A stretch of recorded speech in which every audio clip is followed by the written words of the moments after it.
জুলাই সনদ যেটা আছে, জি বলুন, ওটাকে নোট অফ ডিসেন্ট সহকারে সবকিছু যদি সব রাজনৈতিক দল মানতো তাহলে তো গণভোটের দরকার ছিল না। জি, তাহলে গণভোটটা কি হবে? আচ্ছা গণভোট তো কেউ মানে আমি আপনাকে বলছি, আমি আপনাকে বলছি গণভোটটা কেন? জুলাই সনদ স্বাক্ষর হয়ে গেল, শুধু এনসিপি ছাড়া বাকি সব স্বাক্ষর করলো। হ্যাঁ, এনসিপি পরে সাইন করছে, পরে সাইন করছে। তো আমার কথা হলো যদি সেটাই পর্যাপ্ত হইতো, যে ঠিক আছে উই আর কমিটেড যে আমরা পরে বাস্তবায়ন করব, তো তাহলে গণভোটের দরকার তো ছিল না। গণভোটটা কেন করলেন আপনারা? না, গণভোট কেন করছেন? কারণ গণভোট করছে কারণ আপনি পার্লামেন্ট ছাড়া নন পার্লামেন্টারি মাধ্যমে, একটা নন কনস্টিটিউশনাল মাধ্যমে আপনি যে এগ্রিমেন্টগুলো করছেন, আপনি কৃষিভিত্তিক এগ্রিমেন্টগুলো করছেন, এই কারণেই তো এটা গণভোটে দিতে হয়েছে। কারণ হচ্ছে কি আপনি এখানে যে রাজনৈতিক দলগুলো যে না, এই কারণে করা হয়েছে, এই কারণে করা হয়েছে। আমি বুঝি নাই। সরি, না না না না, গণভোট কেন করা হয়েছে তাহলে? না আপনি বলেন, আমি আবার আপনার কাছ থেকে ভালো করে শুনতে চাই। আচ্ছা, গণভোটটা কেন করা হয়েছিল? তখন গণভোটটা করা হয়েছিল কারণ ওখানে যে পলিটিক্যাল পার্টিগুলা যে সবাইকে রিপ্রেজেন্ট করে যে তারা ঐক্যমত কমিশনে পৌঁছালো, যে পৌঁছালো জনগণ এতে রাজি আছে কিনা, এই কারণে গণভোটটা দিলেন, তাই না?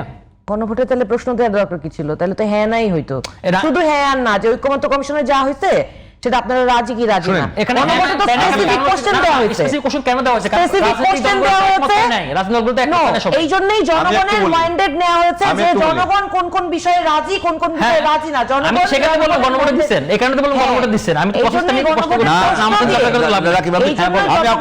আপনার জনগণের সরাসরি মতামত প্রশ্ন দিয়ে জানতে চাওয়া হয়েছে। সেটাই তো বললাম আমি, আমার তো প্রশ্ন সেটা। আপনি আমি একটু সহজ করে বলতে, না না আপনারা দুজনেই ভুল বলছেন। আমি বলছি কি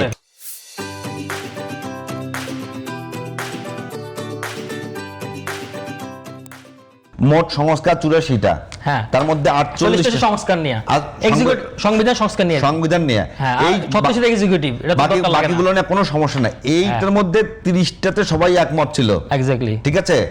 বাকি যে 18টা ছিল না, তখনই প্রশ্ন আসছে যে আসলে আমরা কি করবো, আইনি ভিত্তিক কেমনে দিব? ওরা তো গিয়ে এটা বাস্তবায়ন করবে না, আর আগে নোট অফ ডিসেন্ট দিয়ে রাখছে। তো তখনই গণভোটের প্রশ্নটা আসছে, তাহলে আমরা জনগণের কাছে যাই।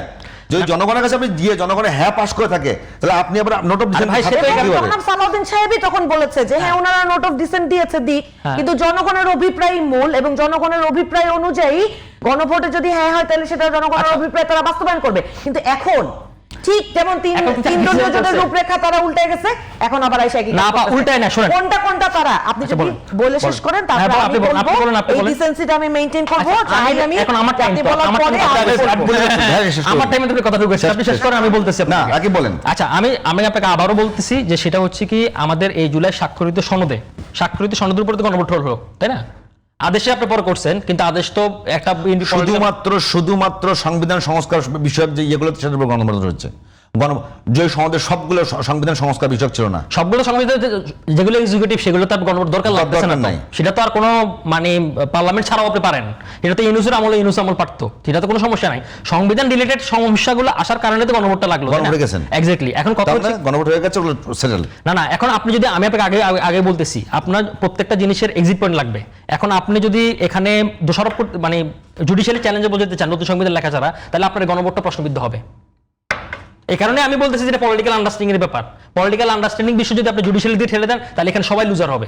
আমার পয়েন্টে আসেন আপনি, পয়েন্ট হচ্ছে কি এক্সিট পয়েন্ট হচ্ছে যেটা আউটপুট, সেই আউটপুটটা হচ্ছে কি এখানে জুলাই সনদের মধ্যে যেগুলো রয়েছে সেগুলো সবগুলোই বাস্তবায়ন হোক, আর যেগুলো তো নোট অফ ডিসেন্ট রয়েছে সেগুলো তো কি হবে, যেমন এই কমিশন হাবিজাবি যা জিনিস তত্ত্বাবধায়ক।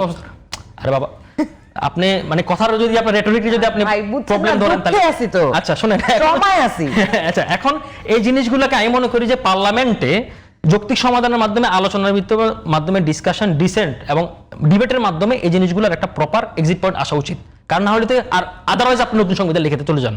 এখন এটা তো যদি আপনি সব পলিটিক্যাল পার্টি যদি রাজি হয়, 300 মেম্বার অফ পার্লামেন্ট রাজি হয়, তাহলে আমারও জনগণ হিসেবে আমার কোনো আপত্তি নেই। আমার মূল আর্গুমেন্টের জায়গা হচ্ছে শেষ, আপনার কথা শেষ।